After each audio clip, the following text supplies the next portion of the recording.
आदरणीय प्रधानमंत्री जी, उत्तर प्रदेश के आदरणीय मुख्यमंत्री जी, आदरणीय राज्यपाल महोदया,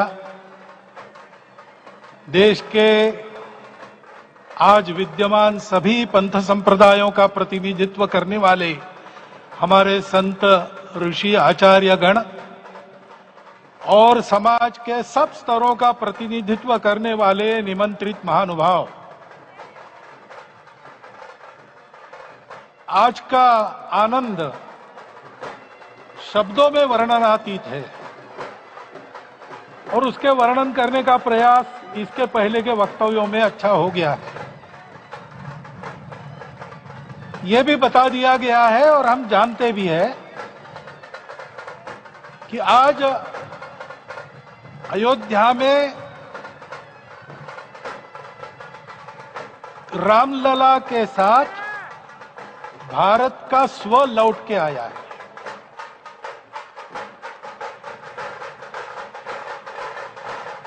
और संपूर्ण विश्व को त्रासदी से राहत देने वाला एक नया भारत खड़ा होके रहेगा, इसका प्रतीक आज का कार्यक्रम बन गया। ऐसे समय में आपके उत्साह का, आपके आनंद का वर्णन कोई नहीं कर सकता। हम यहां पर अनुभव कर रहे, पूर्ण देश में यही वातावरण है। छोटे छोटे मंदिर के सामने दूरदर्शन पर इस कार्यक्रम को सुनने वाले हमारे समाज के करोड़ों बंधु वहां पहुंच न पाए, ऐसे घर घर के हमारे नागरिक सज्जन, माता भगिनी सब भाव विभोर है, सब में आनंद है, सब में उत्साह है।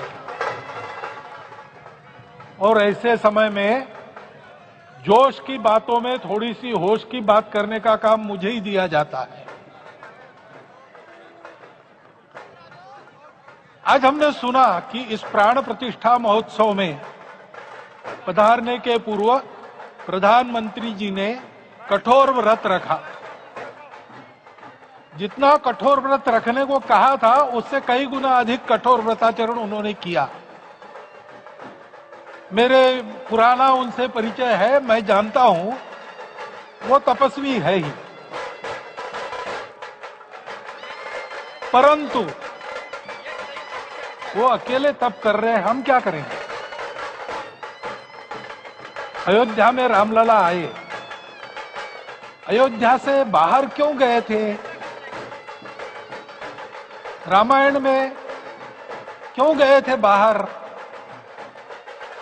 तो अयोध्या में कलह हुआ। अयोध्या उस पुरी का नाम है जिसमें कोई द्वंद्व नहीं, जिसमें कोई कलह नहीं, जिसमें कोई दुविधा नहीं। वो हुआ 14 वर्ष वनवास में गए। वो सब ठीक होने के बाद दुनिया के कलह को मिटा के वापिस आए। आज रामलला वापस फिर से आए हैं 500 साल के बाद। जिनके त्याग, तपस्या, प्रयासों से ये सोने का दिन आज हम देख रहे, सुवर्ण दिवस देख रहे, उनका स्मरण प्राण प्रतिष्ठा के संकल्प में हम लोगों ने कहा, आपने सुना हो, स्मरण किया। उनकी तपस्या को, उनके त्याग को, उनके परिश्रम को शत बार, सहस्त्र बार, कोटि बार नमन है। रामलला के यहां इस युग में आज के दिन फिर वापस आने का इतिहास जो जो श्रवण करेगा वो राष्ट्र के लिए कर्म प्रवण होगा और उसके राष्ट्र का सब दुख दैन्य हरण होगा। ऐसे इस इतिहास का सामर्थ्य है।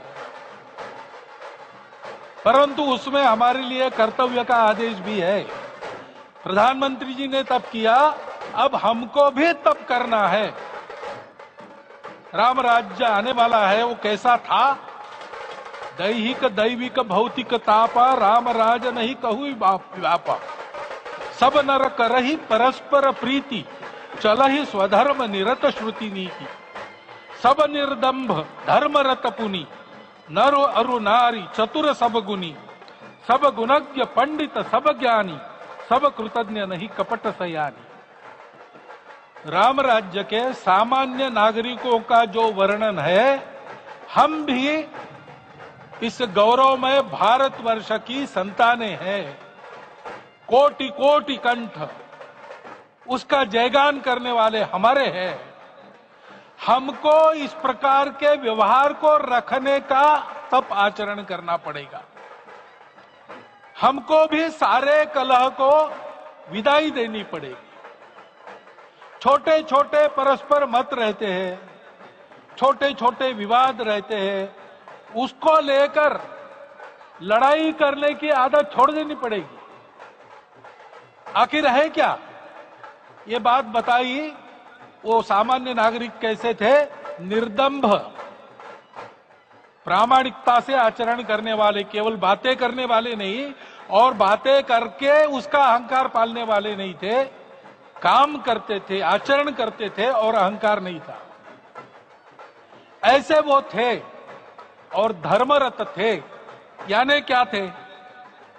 इस पर कठिन भाषा में प्रवचन बहुत लंबा हो सकता है, लेकिन थोड़े में धर्म के जो 4 मूल्य जिनकी चौखट पर धर्म है, ऐसा श्रीमद् भागवत में बताया है, सत्य करुणा शुचिता तपस, उसका आज हमारे लिए युगानुकूल आचरण क्या है? तो सत्य कहता है कि सब घटों में राम है, ब्रह्म सत्य है, वही सर्वत्र है। तो हमको ये जानकर आपस में समन्वय से चलना होगा, क्योंकि हम चलते हैं, सबके लिए चलते हैं, सब हमारे हैं, इसलिए हम चल पाते हैं। और इसलिए आपस में समन्वय रखकर व्यवहार करना, यह धर्म का पहला जो पैर है, सत्य, उसका आचरण है। करुणा दूसरा कदम है, उसका आचरण है सेवा और परोपकार। सरकार की कई योजनाएं गरीबों को राहत दे रही, सब हो रहा है, लेकिन हमारा भी कर्तव्य है, ये सब समाज बांधव हमारे अपने बंधु है। तो जहां हमको दुख दिखता है, पीड़ा दिखती है, वहां हम दौड़ जाए, सेवा करें, दोनों हाथों से कमाएं, अपने लिए न्यूनतम आवश्यक रखकर बाकी सारा वापस दे, सेवा और परोपकार के माध्यम से। यह करुणा का अर्थ आज है।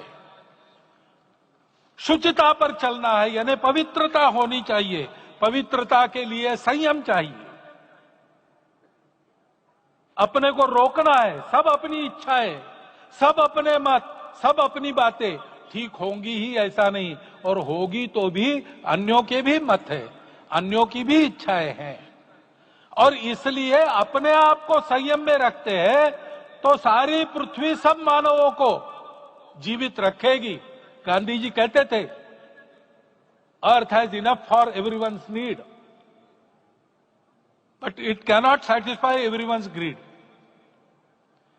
तो लोभ नहीं करना, संयम में रहना और अनुशासन का पालन करना, अपने जीवन में अनुशासित रहना, अपने कुटुंब में अनुशासन रहना, अपने समाज में अनुशासन रहना। सामाजिक जीवन में नागरिक अनुशासन का पालन करना।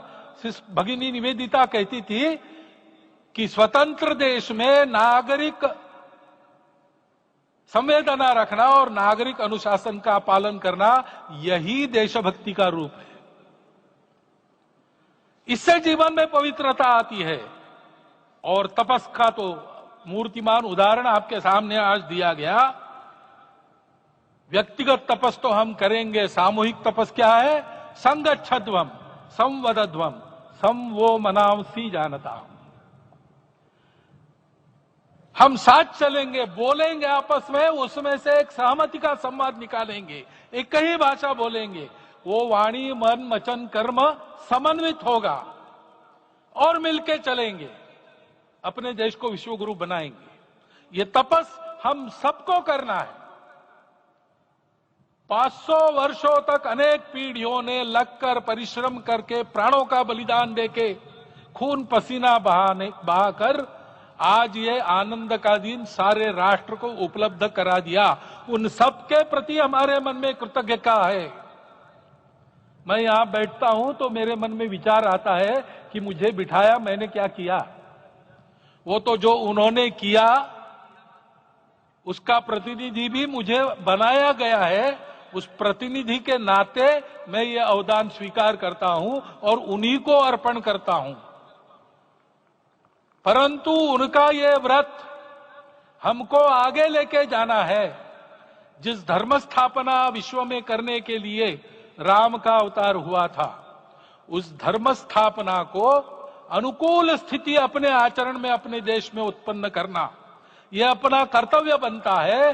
रामलला आए हैं हमारे मन को आह्लादित करने के लिए, उत्साही करने के लिए, प्रेरणा देने के लिए, साथ साथ इस कर्तव्य की याद दिलाकर उसमें कृति प्रवण करने के लिए आए हैं। उनका आदेश सर पे लेके हम यहां से जाए। सब लोग तो यहां आ नहीं सके, लेकिन वो सुन रहे, देख रहे। अभी इसी क्षण से इस व्रत का पालन हम करेंगे तो मंदिर निर्माण पूरे होते होते विश्व गुरु भारत का निर्माण भी पूरा हो जाएगा। इतनी क्षमता हम सबकी है। इसका मैं एक बार स्मरण देता हूं, आप सबको धन्यवाद देता हूं और मेरे 4 शब्द समाप्त करता हूं।